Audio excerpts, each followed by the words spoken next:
નમસ્કાર મિત્રો, હું doctor Mahesh Ladumar, consultant paediatrician and neonatologist, Gokul children hospital, Gariyadhar. આજે મારે વાત કરવી છે સૌથી સળગતા પ્રશ્ન વિશે. આજના માતા પિતાનો સૌથી મૂંઝવતો પ્રશ્ન એ છે કે સાહેબ, મારું બાળક જમતા શીખતું નથી અથવા તો મારું બાળક મોબાઈલ વિના જમતું નથી. તો આના જવાબ રૂપે આપણે 15 વર્ષ પૂર્વે જઈશું કે ત્યારે કોઈ પણ માતા પિતાને આવો પ્રશ્ન નહોતો અને ત્યારે બાળક સરસ રીતે જમી લેતા અને જમવાનો કોઈ પણ ઇસ્યુ એ ટાઈમે નહોતો. તો એના કારણ રૂપે મુખ્ય 3 કારણો છે. પહેલું કે ત્યારે એટલા બધા ઓપ્શન્સ નહોતા જમવા માટે બાળકને, અને જે કંઈ ઘરે બનતું એ સમયસર જમી લેવું પડતું, નહીંતર પછી ભૂખ્યા રહેવું પડતું. બીજું કારણ એવું છે કે ત્યારે આપણે બધા જોઈન્ટ ફેમિલીમાં રહેતા, એટલે કાકા બાપાના બધા બાળકો થઈ અને 4-5થી લઈને 7-8 બાળકો થતા. તો મોટું બાળક જમતું હોય તો એને જોઈને નાનું બાળક અનુકરણ કરતું અને એ ધીમે ધીમે શીખી જતું. ત્રીજો મુદ્દો એવો છે કે એ સમયે કોઈ પણ માતાઓ પાસે બાળકને બેસાડીને કલાકો સુધી જમાડવાનો સમય નહોતો, એટલે બાળકોને જ્યારે ભૂખ લાગતી ત્યારે જમતા અને બાળકને ભૂખનો અહેસાસ થતો, અને ભૂખ લાગ્યા પછી જમવાનો એ બાળક આનંદ લેતા.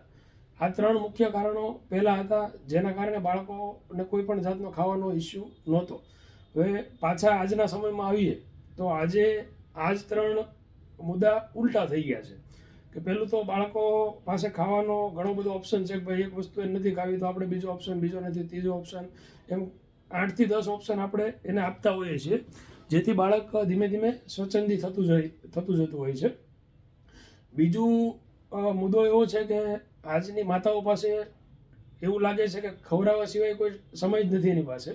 હવે બાળકને 10 વાગે વાટકો લઈને ખવડાવવાનું ચાલુ કરે તો 11:30 વાગ્યા સુધી ખવડાવવાનું ચાલુ જ રાખે, અને વાટકો હજી પૂરો ન થયો હોય એટલે ફિનિશ ના કર્યું હોય, એને સાથે બાળક મોબાઈલ જોતું હોય. અને ત્રીજી વસ્તુ છે કે જોઈન્ટ ફેમિલી તો હવે રહ્યા નથી, એટલે કાં તો એક બાળક હોય ને કાં 2 બાળકો હોય, તો બાળકને એ અનુકરણ કરવાનો મોકો જ નથી મળતો કે ભાઈ જોવાનો કે જે લોકો સાથે જમતા હોય તો મોટું બાળક ખાય છે તો આપણે ખાઈએ, એવો એને બહુ ઓછો ટાઈમ મળતો હોય છે અનુકરણ કરવાનો. તો આનો રસ્તો શું? બરાબર, તો આપણે ખાવાની પહેલાં મિકેનિઝમ સમજવી પડે કે જ્યારે આપણે ખાવા બેસીએ, જો ચમચીથી તમે ખાતા હો અથવા તો હાથે ખાતા હો તો બંનેના સ્વાદ અલગ અલગ હોય છે. આવું કેમ? તો પહેલાં જ્યારે તમે હાથથી ખાતા હો ત્યારે જે ખાવાનું જે આકાર છે, શેપ છે, એ તમારા આંગળી ઉપર ટચ થાય છે, ત્યાંથી રિસેપ્ટર દ્વારા મગજને સિગ્નલ મળે છે કે ભાઈ ખાવાનું હવે આવે છે. તો મોઢામાં લાળ બને છે અને તમને એનો સરસ રીતે સ્વાદ આવે છે. જ્યારે તમે ચમચીથી ખાઓ છો ત્યારે એ જે રિસેપ્ટરના સિગ્નલ્સ બ્રેનને સુધી પહોંચવા જોઈએ એ પહોંચતા નથી, તો બ્રેન પહેલેથી પ્રિપેર રહેતું નથી કે ભાઈ ખાવાનું આવે છે કે નથી આવતું. આ એક મુખ્ય કારણ છે.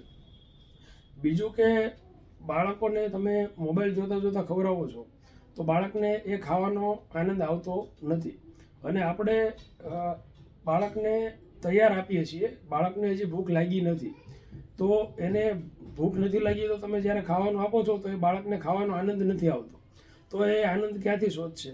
તો બાજુમાં મોબાઈલ હોય તો મોબાઈલમાંથી એને મજા આવતી જાય અને આપણે ખવડાવતા જઈએ, એટલે સાઈડ બિઝનેસ તરીકે ખાવાનું કામ ચાલુ રહેતું હોય છે. હવે આમને આમ બાળકને કોઈ પણ જાતનો ખાવાનો આકાર ખબર નથી પડતી, ખાવાનો ટેસ્ટ નથી આવતો અને ભૂખ સંતોષવાનો આનંદ નથી આવતો. તો આપણે આ આદત છોડાવવા માટે સૌથી પહેલાં તો આપણે મજબૂત બનવું પડશે કે કદાચ આપણે મોબાઈલ આજથી બંધ કરી દઈએ તો 1-2 દિવસ કદાચ એવું પણ બને કે બાળક ના ખાય, તો એના માટે આપણે હિંમત રાખવી પડે અને આની આ પેટર્ન ધીમે ધીમે ચાલુ રાખવી પડે. તો એના માટે તમારે સમયસર એને થાળીમાં લઈને ખાવાનું જે એનું અનુકૂળ હોય એ આપવાનું. કદાચ આજે મોબાઈલ નહીં આપો તો એ કદાચ 15 મિનિટમાં 20 મિનિટમાં ખાવાનું ચાલુ કરે તો ઠીક છે, નહીંતર ડીશ લઈ લેવાની, પાછો જે સમય 4-5 કલાક પછી થાય ખાવાનો ત્યારે પાછી ડીશ આપવાની. બરાબર, તો આવું કરવાથી શું થશે? તો એકાદી વાર એને દિવસમાં ભૂખ લાગશે અને એને ભૂખનો અહેસાસ થશે કે ભાઈ આને ભૂખ કહેવાય, અને પછી જો એ ખાશે તો એને ખરેખર ખાવામાં પણ આનંદ આવશે.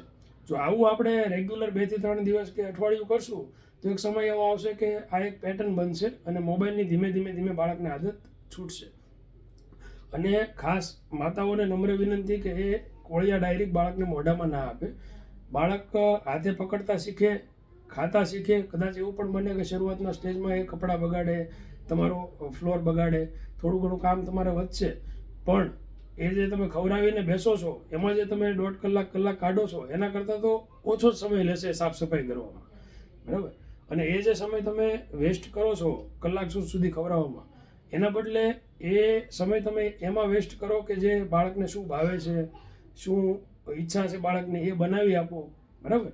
એ બધો સમય તમે ભેગો કરશો તો બાળકને જે તમે ખવડાવવા બેસો છો એના કરતાં તો એ સમય ઓછો જ જશે અને તમારું મેન્ટલ પ્રેશર પણ ઓછું થશે. અને જો તમે બાળકને પરાણે ખવડાવશો તો એ બાળકને ઈચ્છા વગરનું ખાશે તો એને એક ઇરિટેબલ ફીલ કરાવશે અને રોજે રોજે એ થશે તો એને ખાવા પ્રત્યે પણ અરુચિ આવશે, બરાબર. જો આ માહિતી તમને ઉપયોગી લાગી હોય તો અમારી ચેનલને લાઈક કરો, શેર કરો, સબસ્ક્રાઈબ કરો, જેથી આવા ઉપયોગી વિડીયો તમારી સુધી પહોંચતા રહે. નમસ્કાર.